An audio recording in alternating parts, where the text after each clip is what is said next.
The Johnson's Wax Program with Fibber, MCGee, and Molly.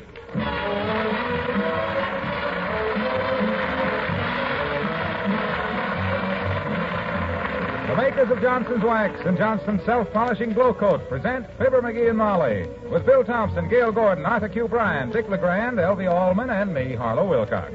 The script is by Don Quinn and Phil Leslie. Music by the King's Men and Billy Mills Orchestra.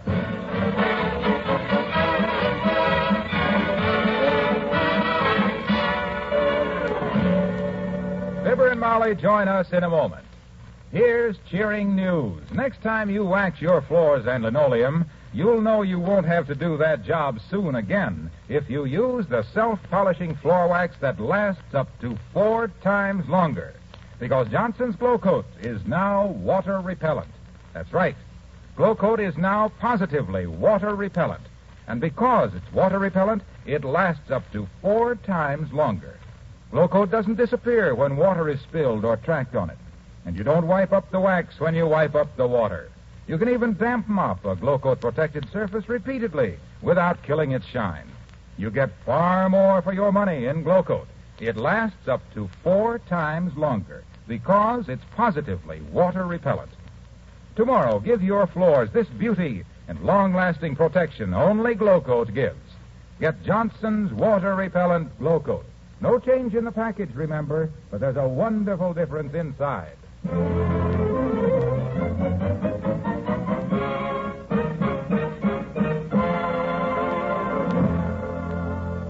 The City Council of Wistful Vista has never had a woman member.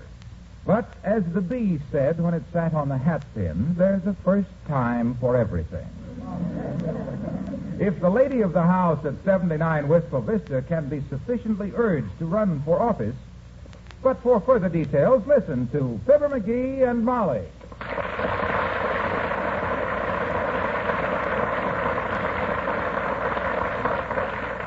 Well, I don't know what to say, Mrs. Clammer.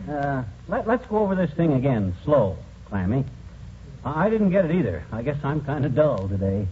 Today? You're out. What's the matter, Mrs. Clammer? Oh, I bit my tongue. And just in time, too. Now, here's the situation, Mr. MCGee. Now, take it slow, in syllables of one word. As you know, there is an interim vacancy in the city council. And we women of the Wistful Vista Women's Club would like to have Mrs. MCGee fill the office. Me? Oh, heavenly days, Mrs. Clammer. All I know about politics is that if you kiss too many babies, one of them is liable to hold you to it. Look at Vice President Barkley. Personally, Tootsie. Yes, Mr. MCGee? I was speaking to my wife, Clammy.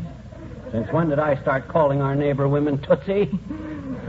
Well, it would be only fair play, Mr. MCGee. You should hear what the neighbors call you. Well, gee, thanks. That's nice to know, Clammy. Well, Molly, you better do it. Get on that city council. Think of the good you could do. Like getting me an honorary police badge so I could tell them... No, just a minute, dearie. I don't know about this. After all, Mrs. Clammer, I'm just a housewife. Of course you are, dear. The finest training in the world for a political office. How long have you two been married? Well, now, let me see. When were the Lincoln-Douglas debates? Oh, it wasn't that long ago, kiddo. My gosh. Well, it doesn't really matter. What I mean is that for years and years, as a private party, you've been arguing with the utility companies. Give us more water pressure. Why is my gas bill so high? What do you mean I have to take a 6-party telephone? And all that sort of thing. Oh. Now you can do it as a city official. Oh, boy, am I going to have fun. Dear sir, as the husband of Councilwoman MCGee, I hereby give you just 3 days to remove that fire plug at 14th and Oak, which for 12 years I've been getting tickets for parking in front of it, and if you don't... Now, hold it. Look, Mrs. Clammer, I don't like to sound mercenary, and I know that being in the city council is mostly honorary, and money isn't everything. And I've heard of a lot of $1-a-year men who would have been expensive at 35 cents. But what's the salary? That's a good question.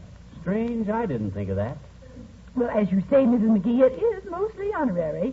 But there is a salary of $50 a month to take care of expenses. Grab it, Snooky, grab it. Get on that council and then vote yourself a raise. I'll go around with petitions McGee. That's not a very nice Oh, way. not right away, of course. Get yourself in solid first. Kid 'em along with a lot of phony economies for a while. You know, like shorter benches in the parks. Smaller animals in the city zoo. Stuff like that. Then when they ain't looking, sneak in a resolution. No. Well, gee whiz, I was merely... How about it, Mrs. McGee? Oh, you could do so much good, you know, and we need a woman's viewpoint in the council. Please say yes. Well, Come on, baby. I always wanted to be married to a politician. Why, in a few years from now, I can even write a book. Inside Wistful Vista. Or, she had what it took and she took what they had. Sweetheart, will you get it into your bright-eyed little head that if I do get to be a councilwoman, I'll be an honest one? Of course you will, Mrs. McGee. Mr. McGee, you're very cynical. Yes, I guess I am that, Clammy. Maybe ignorant, too. You take the displaced persons bill, for instance. Till last month, I thought DP meant Drew Pearson. So if Molly decides... I'll tell you what, Mrs. Clammer. You tell the ladies I'm considering the matter seriously. Oh, splendid, Mrs. McGee, splendid. I'll go inform the Women's Club immediately. Thank you so much. Oh, not at all, Clammy. You may quote us as saying that we are for improved city government and intend to fight corruption in the city. McGee, I'll make my own speeches, if you please. You betcha, kiddo. You make 'em and I'll write 'em. I always say... Well, I must be going, Mrs. McGee. Thank you so much, and I know this is a wonderful day for Wistful Vista. Well, thank you, Mrs. Clammer. I'll do my best. Let me open the door for you. Hello, folks. Oh! Hello. Hey, who are you pointing your finger at, Wimp? Oh, excuse me. I was pointing it at the doorbell, Mr. McGee, but Mrs. McGee opened it before I had a chance to. Oh, I'm sorry, Mrs. Clammer, but do you know Mr. Wallace Wimple? Our neighbor, Mrs. Clammer, Mr. Wimple. How do you do, Mrs. Clammer? Oh, we've met before, Mr. Wimple. The day you recited some of your poetry to our women's club. Oh, it was simply wonderful. I just love that little poem of yours about the woodpecker. I don't believe I ever heard that one, Wimp. What was it, Mr. Wimple? Oh, it was just a simple little thing. It was from a book of poetry I wrote once called Verses Simple by Wallace Wimple. Do recite it for them, Mr. Wimple. Do. Please do. Oh, he don't have to if you don't want it, Clammy. Don't. The woodpecker. A red-headed bird named Gregory was sitting one day in an old dead tree, and his wife on their nest not far away was waiting for him at the end of day when Greg would come home with a bunch of bugs to feed their 4 little red-headed mugs. But she saw him loafing and blew her top and screamed, "This laziness has to stop. Now get to work or I'll wring your neck. So peck, my Gregory. Gregory, peck."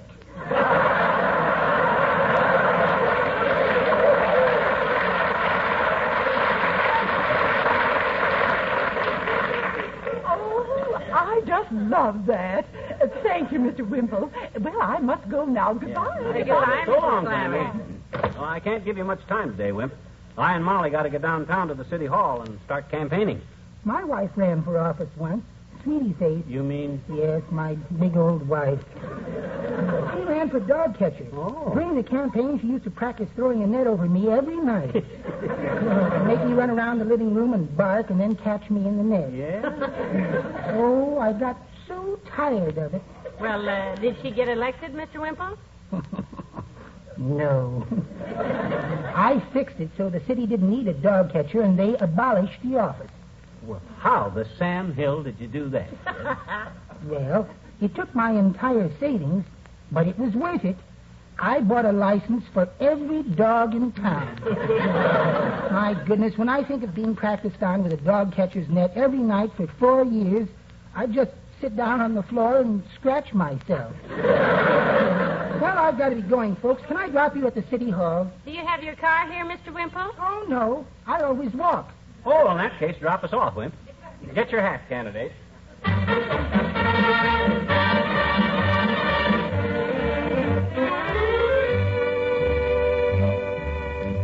Well, what do you think, Mr. Mayor? Is there any way I can gracefully withdraw? What do you mean withdraw, Molly? You told Mrs. Clammer you... I told her I'd consider it seriously, dearie. I couldn't think of a good excuse not to run, so I was stalling for time. Well, Molly, I think you'd make a very good council member. Me too, Latriv. My gosh, with the advice I could give her... McGee, Huh?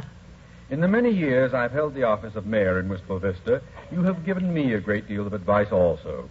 And I keep getting reelected and reelected. Oh, well, shucks, it's nothing that any red-blooded... Because I ignored your advice.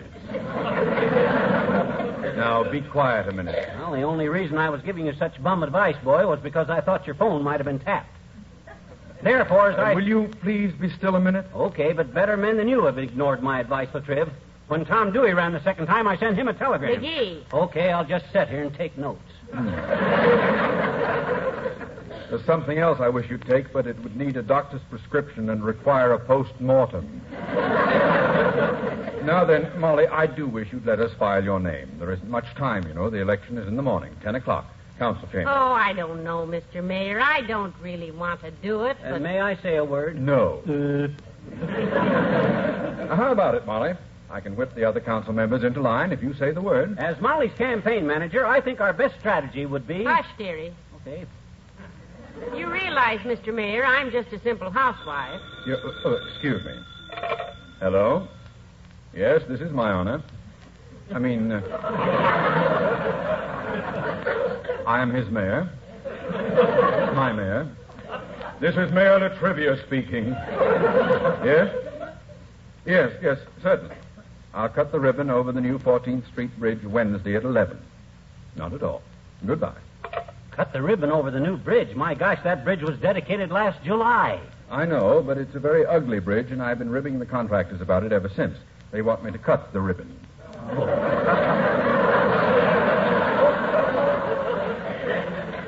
I will do so on Wednesday at 11. More formal that way. Now then, Molly, about your candidacy. Excuse me. Yes, Miss Gimlet? Mr. Mayor, there's a delegation outside your door that would like to sing a song for Mrs. McGee. They hear she's going to be a candidate for the city council. Shall I open the door and let them sing? Heavenly days, my goodness, well... by all means, Miss Gimlet. Now, don't spill it, kiddo. Don't spill it. But this is my doing. I arranged this demonstration. Cost me $22. And that's $2 over the Wistful Vista scale, but I paid it. Okay. All right, boys. For our favorite candidate, Mrs. Molly McGee.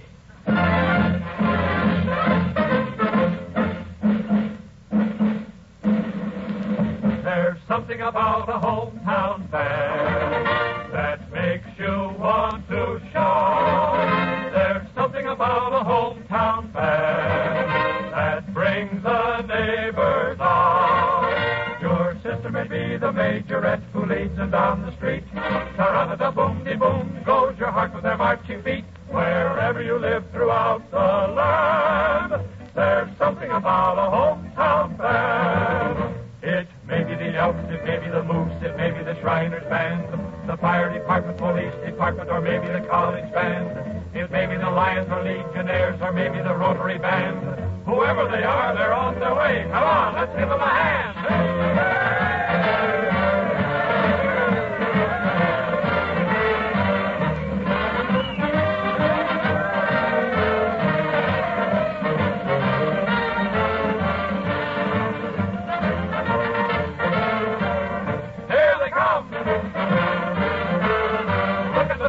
Beating the drum.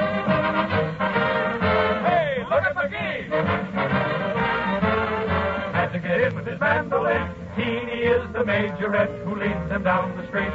Ta-ra-da-da-boom-de-boom goes your heart with their marching feet. There never has been a finer band than the Wistful Vista Charter Club Marching Society Globe Coat Conservatory Band. Wherever you live throughout the land, there's something about a hometown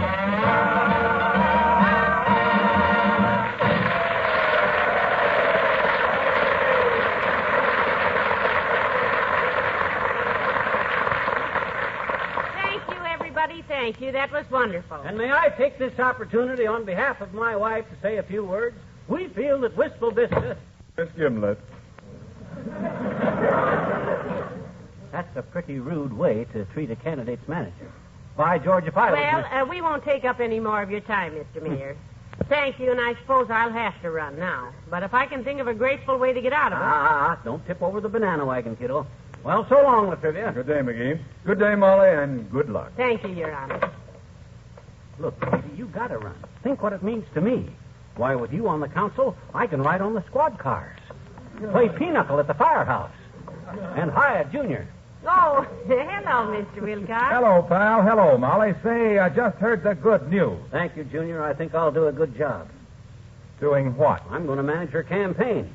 Wasn't that the good news you meant? No, I meant the good news that she was running for the city council. Well, I'm not so sure, Mr. Wilcox. Besides, there can't be much of a campaign with the council election tomorrow morning. You'd be surprised, baby. The telephone campaign I can put on by telephone tonight with what I know about some of them council members... Wait a minute, pal. You're off to a great start getting her elected on a blackmail basis. That ain't blackmail, Junie. I'm merely utilizing certain facts and information which have come to my attention in order that my candidate, who stands for clean government and government by the people, of the people, and for the people, with justice and cheap transportation for all... Hey, for goodness sake. Will you come off it? Okay, but I wish there'd been a photographer here just then. You notice that gesture I done when I said cheap transportation for all? Kind of like I was embracing the whole population. Will you pipe down a minute, pal? Certainly. I'll let my candidate speak for herself. Well, I think that Tell him how you're going to work for that new playground. Tell him how you're going to get a new clubhouse for the elk. Be quiet. Okay. It's 2-1. Majority rule. The democratic way. Now then, Molly. Just what? Be quiet, pal. I didn't say anything. Well, you were opening your mouth. Well, I'm wiggling my toes, too, but that don't mean I'm going to kick somebody. By somebody, I don't mean you, Molly. You're sweet. Now, Molly, just what is your platform? Oh, I don't know, Mr. Wilcox. In the first place, if I get to be a member of the council, which I hope I don't, I'm going to work first for a new clubhouse for the Boy Scouts. I'm very interested in the Boy Scouts because I think scout work is a wonderful start toward good citizenship and deserves everybody's wholehearted support. And furthermore, my candidate... Hush, dearie. There isn't room on this stump for both of us. You know, this week, Mr. Wilcox marks the 40th anniversary of the Boy Scouts. And I think it's a fitting time for Wistful Vista and every city to encourage their activities. That's a fine statement for the press. I'll call the Gazette. Oh, cut it out, Gabby. And after you do the Boy Scouts a good turn, Molly, what then? Well, seeing as I'm merely a housewife... What do you mean, merely? Gee whiz, housewives are pretty important people. The homemakers of the nation. The family builders. The glow coat buyers. Let's face it. Yes, the glow coat buyers. Don't sell that short, pal. I'm hip. It's the housewives who buy the Johnson's water-repellent glow coat. And it's the glow coat that keeps the home clean and sanitary and easy to keep bright and cheerful looking. It's the council... Exactly. If those housewives will take the counsel of an old wax salesman who is selling the new Johnson's water-repellent glow coat now on their dealer's shelves in the familiar Johnson container... And all glow coat now being sold is water repellent. How the city hall officials permit this yelling around in the corridors, I'll never understand. When my wife gets on the city council, Molly, I'll talk to you later about this. I can't get a word in edgewise with your campaign manager standing around. Good luck tomorrow. And with him, you'll need it. Goodbye, Mr. Wilcox. So long, Lexi. So... With me as your manager, you'll need a lot of luck, will you? By George, I'll get even with that guy. When you get on that city council, Molly, if you don't... Oh, good afternoon, Judge. Good day, sir. Who was that? Judge Morton, traffic court. Old friend of mine. Pay all my traffic tickets to him. Nice guy. Takes my personal check. What was I saying? Well, you were talking so much, I don't know what you were saying. But look, McGee, I don't want to run for council member. I was just being polite to Mrs. Clammer, and I didn't know of any way I could answer her without... Oh, excuse me. Oh, hi, Al. How's May? May'll be fine, McGee. Thanks, Al. Who's Al and who is May, and what did he mean by May will be fine? For fishing, he meant. That's Pete Beelman, the license clerk. I give him all my fishing license business. You know more people here in the city hall. Oh, wait till you get on that council, kiddo. I'll clutter up these corridors till they have to blast me out. Hi, Doc. Well, hello there, McGee. Hello, my dear. My goodness, if it isn't the city health commissioner. Hello, Dr. Gamble. What are you doing within 10 miles of your legitimate office, Fatso? Why ain't you at the hospital overcharging some poor hypochondriac with a popcorn allergy and a healthy checking account? I'd better answer that cautiously, Crumblebrain, inasmuch as I'm in the presence of a prospective city councilor. Is it true, Molly, you're running for city council? You betcha, Doctor, and I do not hesitate to say, on behalf of my candidate, that this community... McGee. Huh? Lay off. Okay. Well, it's good news if true. We need a feminine influence on the city council. As health commissioner, and as such responsible for the health of even the lowbrows in the council, maybe if we have a woman in there, I can get those President McKinley spittoons thrown out. Heavenly days, how crude. In the opinion of my candidate... Oh, dry up, you imitation ward healer. Is he mismanaging your campaign for you, Molly? Well, he's doing his best, Doctor. Thank you, my dear. It's my humble efforts on your behalf... Fortunately, he hasn't got much time to really louse it up for you. I understand the election is in the morning. May I extend my best wishes, Molly? I think you'll be a better man in the council than most of them. Thank you, Doctor. Thank you, Doctor. I am sure that my candidate appreciates your sincere where'd he go? In the mayor's office. Any port in a storm, I guess. Well, we'd better be getting home, McGee. I've got to sit down and think of a graceful way to withdraw my candidacy. Hey. Don't talk like that, kiddo. My gosh, I need you on the city council, Molly. Suppose that new airport bill goes through. Well, you know where it'll be, and you can tell me, and I can quietly buy up a lot of real estate around there. And What with? What with? You see what I mean? You'll make a great council member. You cut right to the heart of a problem. That's the very... Hello, McGee. Oh, Who was that? one of the bailiffs in the circuit court. Yeah. Guy I know. His name is Max. Yeah. You wouldn't wait for me to tell him, but he's a phony. A phony bailiff? Why? Went fishing with him once, and the boat leaked, and he couldn't bail for sour apples. Water come in the boat faster than it went out. Wait a minute, McGee. Oh, there's Ole from the Elks Club. Yoo-hoo. Hello, Ole. Oh, hi, Ole. Well, hello there, McGee. Hello, Mrs. Hey, what's this they tell me about you running for council chamber? Well, I'm not sure, Ole. My name has been filed, but I don't I'm know. handling her campaign, Ole. And as my candidate, she'll naturally have the advantage of any... That's your candidate, McGee. She got fine chance of being escorted to the city limits, give her $5 and say, don't come back. Look, Mrs., if you run for city council chamber, leave McGee home. I don't forget the time he managed his campaign for a fella for grand exhausted ruler at the Elks Club. Oh, shucks, that was merely a... Quiet, McGee. What happened, Ole? Well, I don't know, Mrs. All I know is after voting was over, McGee's candidate tries to kill McGee with billiard cue. He was just kidding. He only lost by 27 votes. Out of how many cast? Tory Vaughan. Rainy night. Didn't have all the members there. Didn't rain till afterwards, McGee. Looked like it would, though. And besides, I don't... Never mind, dearie. Nobody will be happier than I will if you can manage me into losing. However, if I am elected, I'll do my best to be a good council member. Sure you will, Mrs.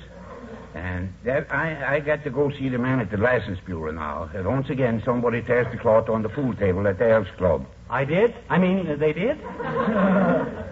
Well, what has that to do with the license bureau, Ole? Well, I want to see if they sell me a hunting license, Mrs. 'Cause next time that pool table gets tore, I'm going to shoot me an elk.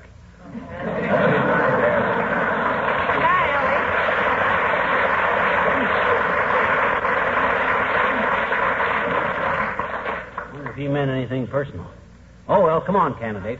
Got to get you a good dinner and put you to bed early. Fresh in the morning, fresh as a daisy. Good impression on the council. You see, my dear, the psychological effect of it.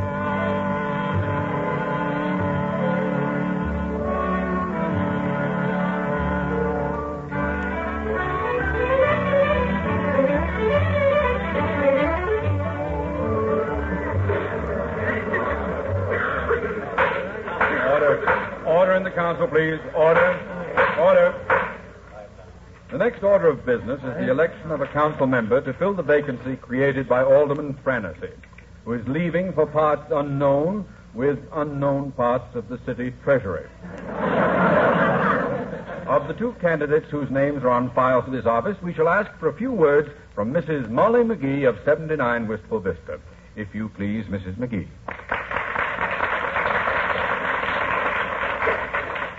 Thank you, gentlemen. First of all, I am not a politician. I am just a housewife. If, however, I am elected, I'd like to propose a new clubhouse for the Boy Scouts, new buses for the schools, a swimming pool in the 14th Street playground, better street lighting, and some round wheels on our streetcars. In closing, let me say that I know almost nothing of politics. But if I am elected, I promise not to make a single move without the help and advice of my good husband, Mr. Fibber McGee.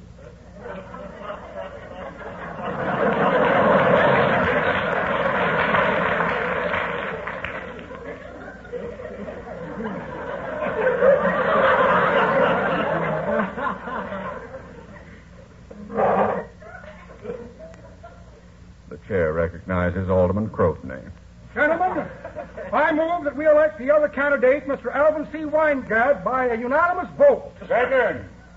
All in favor? Aye. Opposed? Well, thank goodness I got out of that one. Come on, dearie, let's go home.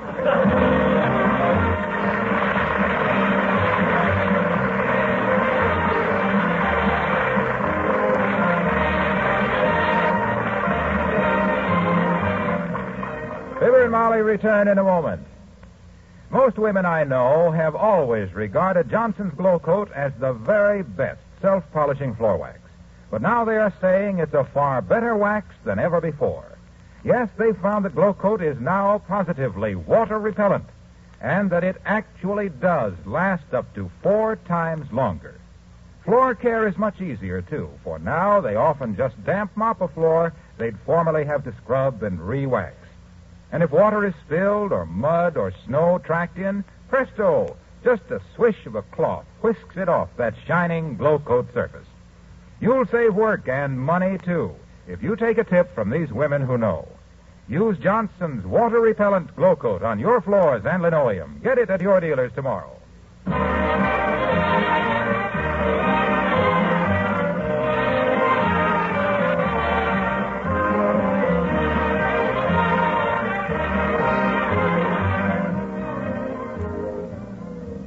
Molly, you mean you intentionally got yourself voted out of the membership in the city council? Yes, I did, sweetheart. But how could you have done that to me, kiddo? Remember at the Elks picnic last summer when you wore a badge on your hat that said Chairman, Root Beer Committee?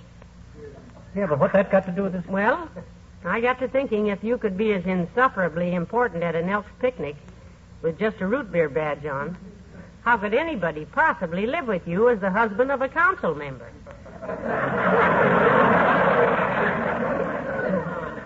My gosh, I never thought of that. Ooh, boy, would I be hateful. Good night, all.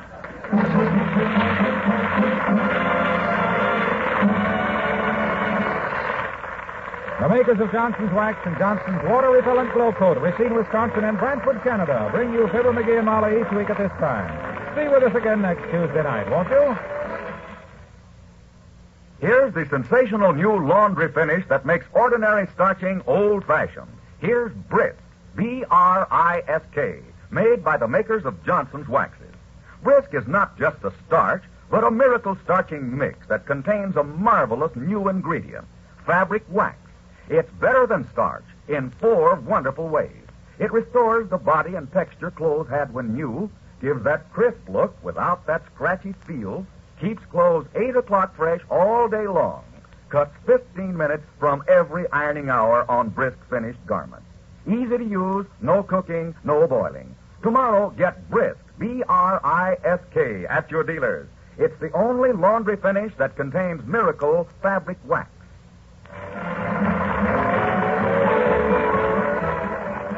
Hear Big Town next on NBC.